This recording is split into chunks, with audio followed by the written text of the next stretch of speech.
Hi there. So today I want to talk to you guys a little bit about good tech hygiene in relationships. And no, this doesn't mean just like cleaning the screen of your phones. It's about how we interact and communicate on social media and via text.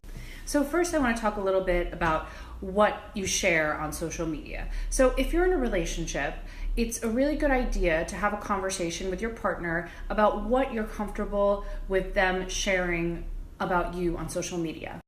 Everybody has different boundaries around this, and it's not something to just take for granted. So discussing it ahead of time can really reduce the likelihood of having fights or any animosity around what it is that you're sharing. And it could also really create some interesting conversation around what it is you like to share, what it is you don't like to share, why that is. If it's a newer relationship and you're kind of suspicious, it's a good time to ask why they don't want to share things.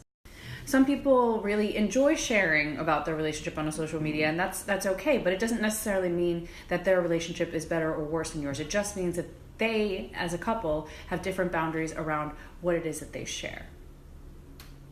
And this kind of goes into some of my advice for the single people. If you are on social media and you are looking at all of these images of these perfect couples doing their perfect vacations and everything else, become a critical consumer of social media. People often project the perfect moments or the grammable moments, Don't strum your pain on these filtered, perfected, projected versions of the relationships. Yes, a lot of people are that happy, but a lot of times people are just selecting the moments. So on texting. If you are in a relationship, do not have serious conversations over text. So many things can get lost over text. And I would assume that some of you have had this experience.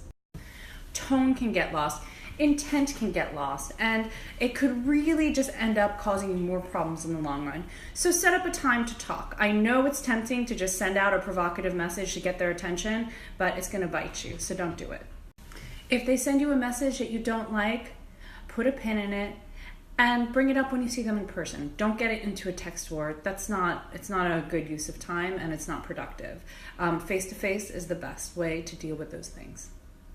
Some good uses of text for couples are sending little love notes in the middle of the day, coordinating plans, letting them know when you're running late, asking them if you need to pick something up, checking in on them to see how their day is going. Starting a fight?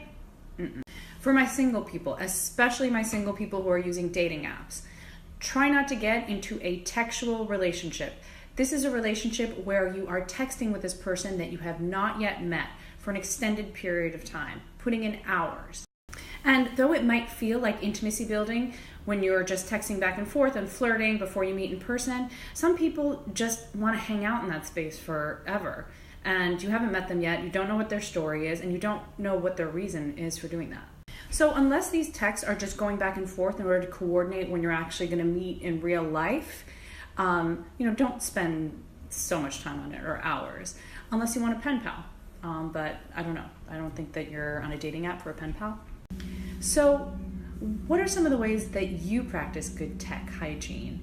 And what are some of your rules and boundaries, and how have they served you? And what were some of the lessons that you had to learn along the way? I'd love to hear from you.